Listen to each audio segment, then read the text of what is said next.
Good day guys! Another day in my life. Sunday today. So ayun na nga, nakagala ang inyong ate girl. Kasalukuyan nga kami nagpapagawa ngayon ng bahay guys. Kaya naman nag-canvas na rin kami ng pinto. Tingin-tingin lang para mapag-ipunan, ganun. Nakarating na nga kami dito sa Novaliches QC guys. Dahil meron kaming sinadya na bilhin. Pero as you can see, since nakagala din na din kami, sinilubos-lubos na rin namin. Ayan, nag-date yarn. So, dinayo na rin namin yung isang franchise dito ng aming friend, which is SSRC.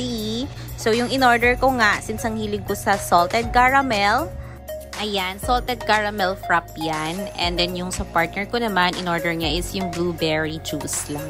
So, ayun na nga, baka naman sa SSRC o endorser na kayo, Charis. At dito lang pala yan sa malapit sa police station sa Novaliches. Kung nakikita nyo yan at nadayo kayo dyan, guys, itry nyo. Ang sarap, promise. So, ito na nga. Sa aming paglilibot, nakita namin tong burger, ang Bratz Grilled Burger. At syempre, lapang na naman ang lala nyo. So, pumasok nga kami dyan, guys. At pinagdesisyon na namin itry ang burger nila. Shout out nga pala sa aking Mother Earth na nagbantay sa aming mga Junakis. Nakalabas din ng bahay. Finally. So, ayan. Ganito yung ambience niya dyan, guys. May pa-band, live band sila dyan. So, akala namin, burger yung ma-order namin. Pero it's a prank pala. Pizza ang aming na-order. Thin Crush Pizza yan, guys. Pepperoni pizza yan, guys. Worth of 239 pesos. Good for 2 to 3 person na. Pero actually, ang dami kong nakain yan. Ang laki kasi niya, guys.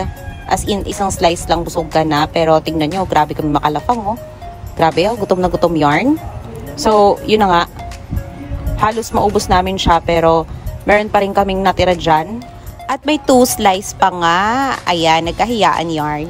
So, pagkatapos namin kumain dyan, guys, dumiretso na rin kami sa Novaliches Church for 6 p.m. Mass.